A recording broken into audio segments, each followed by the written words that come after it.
This is a distinct honor for me to recognize a lifetime of public service from Clerk Gary Randall. You could fill a speech like this with a lot of hyperbole, but I know that the clerk's a very precise man, as he's corrected many of us. I want to talk about the person and the implications for having this person in this place. Gary has been the voice of the House for as long as I've been engaged in this town, 20 years. And the amount of lives that he's affected in a positive way are very hard to quantify just through his example, through his voice, not just the pageantry of what we see here, but the counsel, the mentorship, the listening ear, the culture that he's created behind that rostrum, in the offices that make this building work, out here on the floor, and throughout the wider Lansing community. I'm going to speak to people, the place, and the work.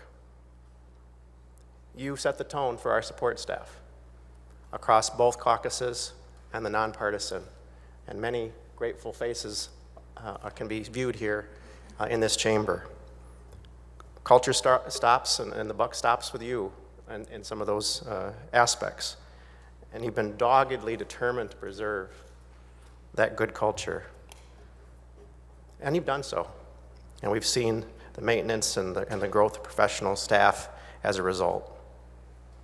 You've been an aid to the caucus staffs and helped to set the norms and expectations. You never knew who you were necessarily mentoring or just instructing, but that was happening in those interactions every time. And I love this because I can tell that you're a person of many interests, but people seems to be the biggest interest. And this gave you a lot of chances to interact with people. The place.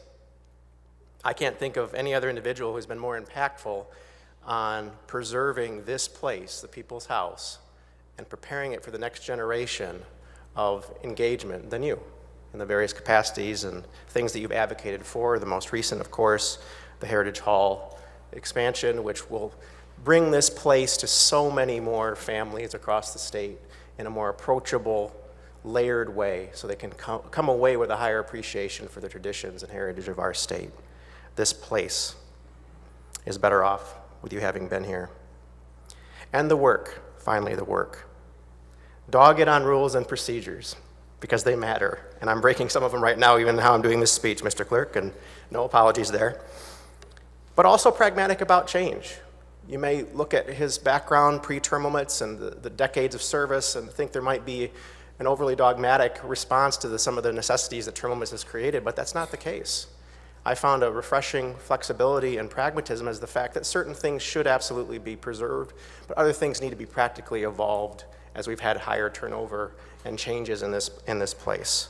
So your flexibility, even in having had the foot in both worlds, is marvelous and has allowed us to do a lot. And you've been a fount of wisdom for guiding the work, just the background, the knowledge legacy. And I always felt like you deliberated a little bit on the enunciation of the people of the state of Michigan enact when you were reading in things. Just that reminder to all of us the weight that we hold in the public trust, the burden that we should feel we carry in service. So on behalf of the people and the place and the work, Mr. Clerk, we say thank you. We wish you the very best in this next season of life and service. Thank you. Kind words.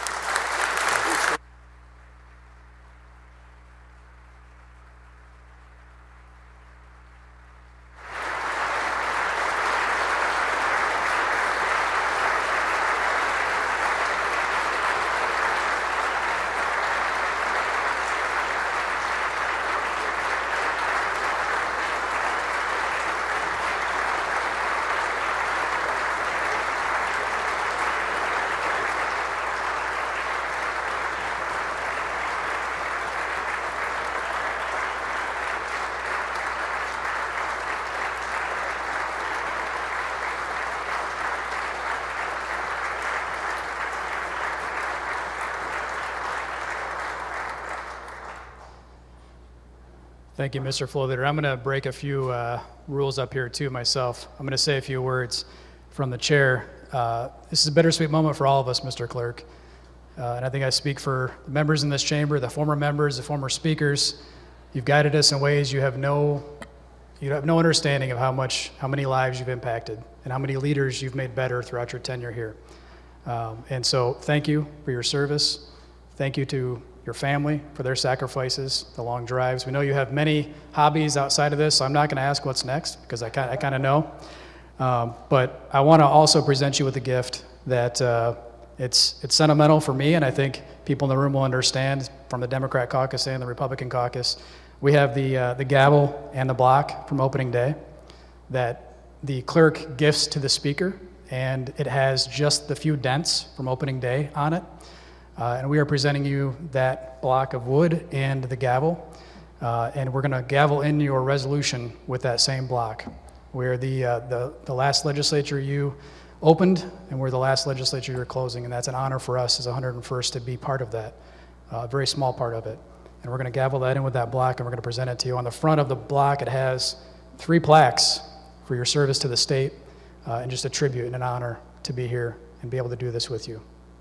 Thank you. The question before the House. Chair recognizes Majority Floor Leader Frederick. I move to the House proceed to take up House Resolution 400. Without objection, so ordered. The clerk will read. The Speaker, on behalf of the entire membership of the House of Representatives, offers House Resolution 400, a resolution of tribute for Gary L. Randall. The question before the House is the adoption of House Resolution number 400. All those in favor of the resolution will say aye. Aye. Those opposed say nay. The chair is in doubt. All those in favor of the resolution will say aye. Aye. Those opposed, nay. Okay, the resolution is adopted.